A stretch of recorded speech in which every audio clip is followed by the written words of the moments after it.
Bismillahirrahmanirrahim. Assalamualaikum warahmatullahi wabarakatuh. Alhamdulillah, tadi anandaku sudah murojaah ya. Bagaimana anandaku, sudah siap menerima pembelajaran tematik? Sudah siap bukunya? Sekarang kita sudah masuk tema 2 ya, tentang bermain di lingkunganku. Perhatikan bukunya. Buku tematik kita ini ada 2 ya.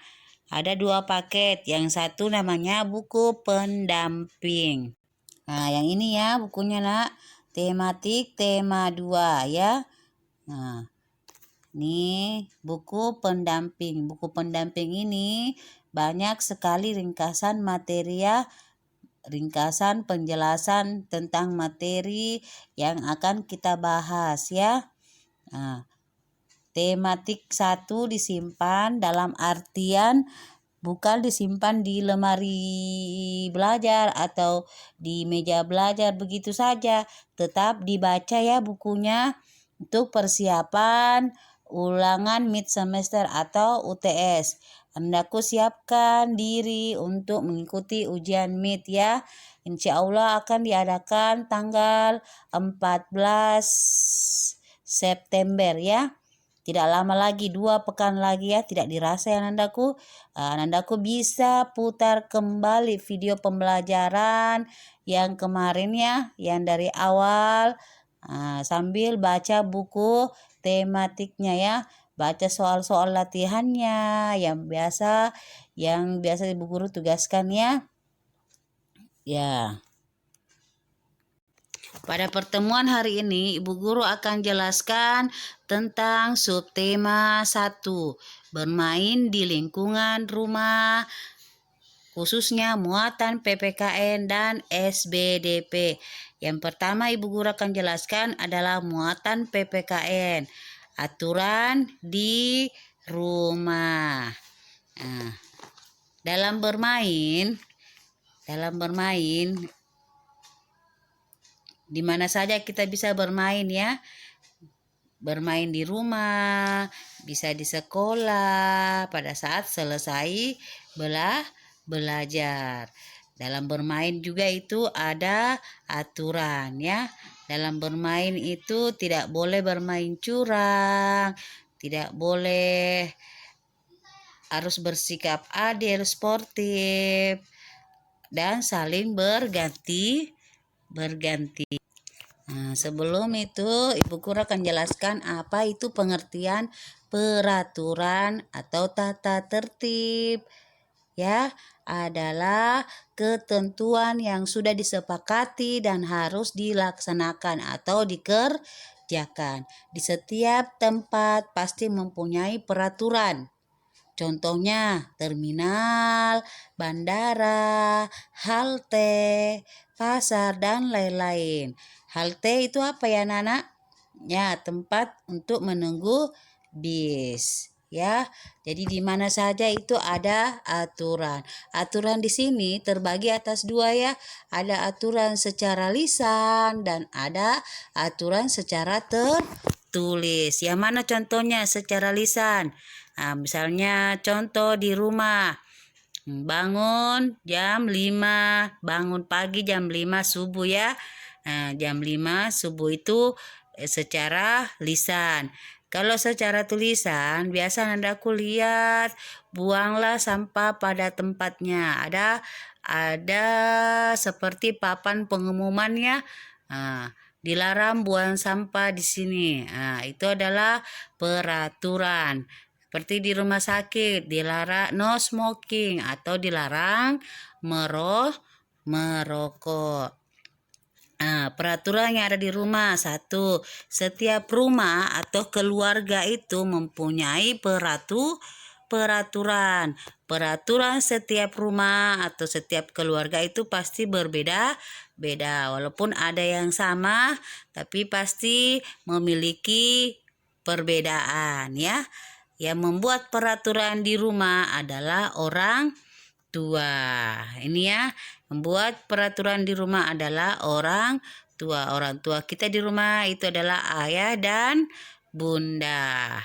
4. Setiap anggota keluarga wajib mematuhi peraturan, baik itu kakek, nenek, ayah, semua ya yang ada di dalam rumah yang tinggal serumah dengan kita itu wajib mematuhi peraturan yang ada yang berlaku di rumah. Jadi aturan itu ada di mana-mana ya. Baik itu di tempat umum, di tempat wisata, ya, aturan berlaku di rumah, di masyarakat, di sekolah, dan di tempat bermain. Aturan berguna untuk mengatur kehidupan. Aturan di rumah hendaknya dipatuhi oleh semua anggota keluarga. Apa akibatnya jika peraturan tidak dipatuhi? Hidupnya akan menjadi susah, hidup menjadi tidak tertib dan terjadi kekacauan. Contohnya, jika membuang sampah sembarangan, maka akan terjadi banjir. Membakar sampah di siang hari.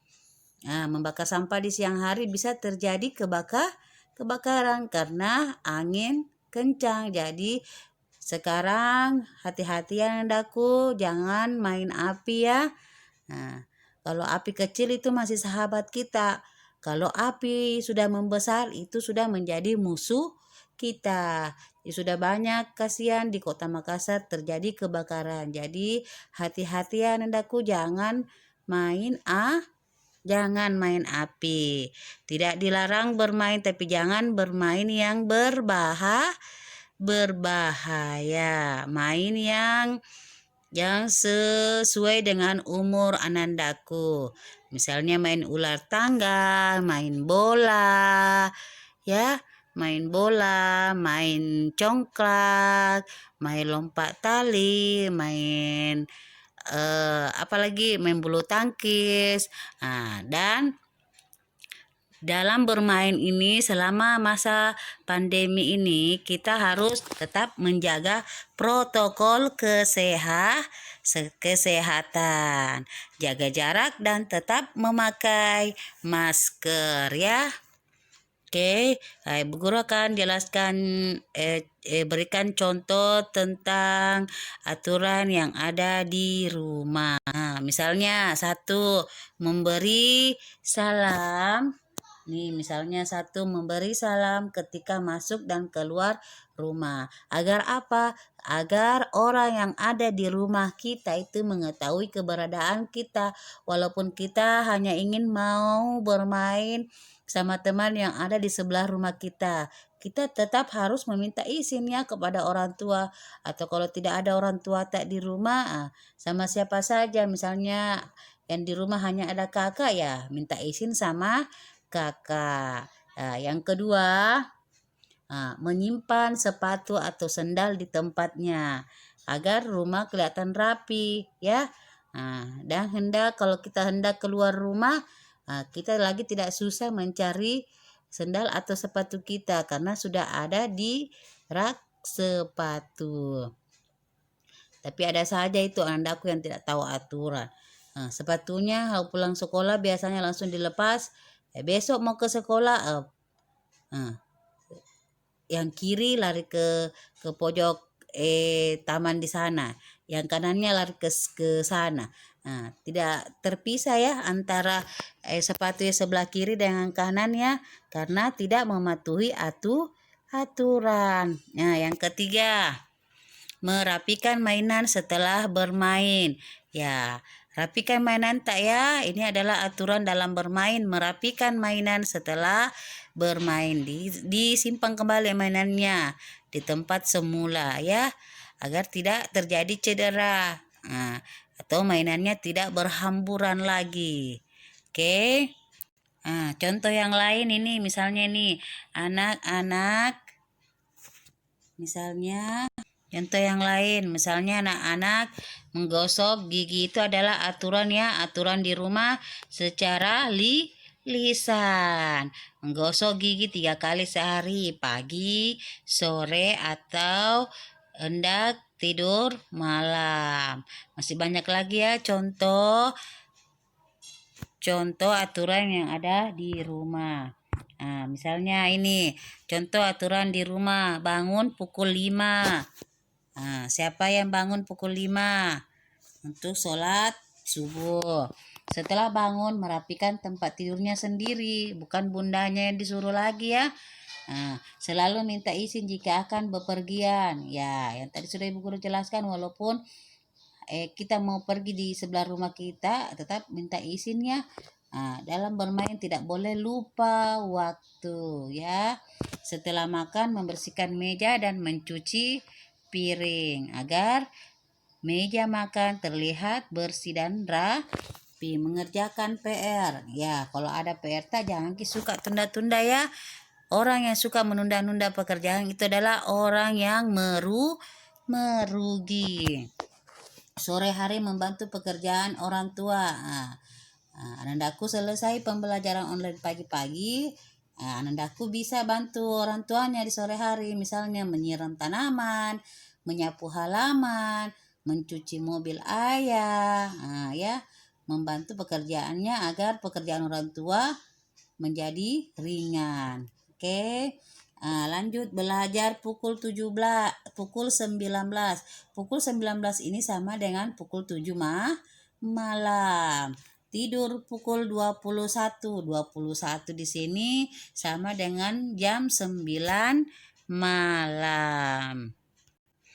Mengapa aturan perlu dibuat dan dilaksanakan? Ayo, mengapa itu aturan dibuat? Agar tercipta keteraturan dan ketertiban serta membentuk sikap disiplin. Kita akan disiplin ya. Dari bangun pagi sampai tidur malam. Kalau ada aturan yang dibuat, yang sudah disusun dengan rapi, jam begini saya harus bangun jam 5, sudah bangun jam 5 sholat subuh, sudah sholat subuh mandi, sarapan, siap-siap tuh belajar online ya, daring, sudah daring istirahat jam 12 lewat sholat duhur, waktunya sholat duhur. Makan siang, pokoknya sampai kegiatan sampai tidur malam. Andaku buat jadwal ya begitu ya, supaya kalian membentuk sikap disiplin dari sekarang. Apa manfaat mematuhi aturan? Banyak ya manfaatnya. Kalau kita mematuhi aturan, hidup menjadi disiplin, terwujudnya kehidupan aman, damai, dan sejahtera. Ya aman ya kalau kalian di rumah bagi-bagi tugas, ada yang menyapu, mengepel, ibu memasak. Pasti rumahnya itu selalu keadaan bersih dan damai, kita bisa sehat. Menumbuhkan sikap tanggung jawab. Sikap mandiri, mau bertanggung jawab atas tugas yang diberikan. Selain itu menciptakan harmonis dalam hidup. Ya, kalau kita mematuhi aturan, pasti orang tua kalian tambah sayang sama anandaku. Dan hidup menjadi teratur, tidak berantakan ya. Bersikap jujur, mandiri, membuat senang dan nyaman. Apa akibat melanggar peraturan? Apa akibatnya? Mendapat sanksi atau hukuman. Kemarin waktu sekolah, anandaku kalau ada yang terlambat masuk jam sekolah dihukumnya, biasa hukumannya pungut sampah. 2, ditegur guru atau orang tua. Kalau di sekolah guru yang menegur, kalau di rumah pasti orang tua yang menegur kalau kalian salah. Dijauhi teman ya. Kalau kalian bermain dengan curang, tidak sportif, tidak mau bergantian, pasti tidak ada teman yang suka Aturan membuat adanya tindakan yang boleh dan tidak boleh dilakukan. Contohnya menonton sampai larut malam, boleh tidak dilakukan?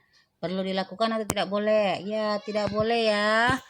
Tidak boleh. Tidak boleh ya. 2. Membantu ayah dan ibu. Perlu dilakukan. 3. Mengerjakan PR. Ya, perlu dilakukan. 4. Bermain dengan curang. Itu tidak boleh dilakukan. Ini contoh yang lain ya, peraturan di rumah yang boleh dilakukan. Membuang sampah di tempatnya. Contoh di rumah yang boleh dilakukan: membuang sampah di tempatnya. 2. Mengucapkan salam. 3. Menulis di buku tulis. Merapikan kembali buku, sepatu setelah digunakan. Yang tidak boleh dilakukan: membuang sampah di sembarang tempat. Tidak mengucapkan salam. Kebalikannya ya. Tadi ini menulis di buku tulis. Yang tidak boleh dilakukan itu adalah mencoret-coret tembok. Merapikan kembali buku, sepatu setelah digunakan. Ini yang boleh dilakukan. Dan yang tidak boleh dilakukan adalah meletakkan benda di sembarang tempat. Oke, Bu Guru akan tugaskan untuk mengisi tabel yang ada di halaman 33 ya, tentang hal yang boleh dilakukan dan hal yang tidak boleh dilakukan di rumah kalian. Pasti ada perbedaan ya yang tadi Ibu Guru sudah berikan, dan walaupun ada yang sama ya nggak apa-apa nak. Namanya aturan itu ada yang sama dan ada yang berbeda dalam keluarga. Sekarang kita masuk ke muatan SBDP ya, tentang SBD. Ayo, apa itu pengertian nada? Anandaku bisa buka bukunya, buku tematik halaman 10, tentang membaca keterangan tentang nada, di mana nada itu adalah bunyi yang beraturan dan memiliki frekuensi tunggal tertentu. Ketika bernyanyi terdapat nada panjang dan pendek seperti berikut. Nada 2 ketukan. Nada 2 ketukan 7 titik, 6 titik ada. Dalam menentukan nada 2 ketukan itu ada 1 titik di belakangnya ya. Seperti ini ada 1 titik. Berarti ini menandakan 2 ketukan.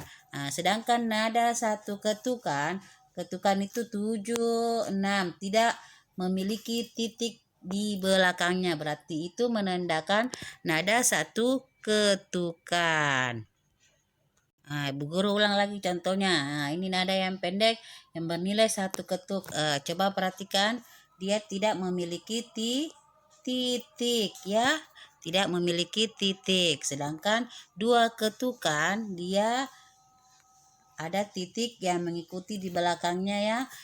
Itu 2 ketukan. Sedangkan 3 ketukan ditambahi ada titik 2 di belakangnya ya. Sedangkan 4 ketukan 3 titik di belakangnya ya.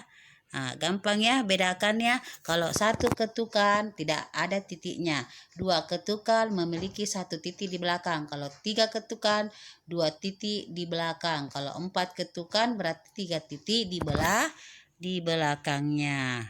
Perhatikan not berikut. Do itu adalah nada 1, ditulis dengan nada 1. Do.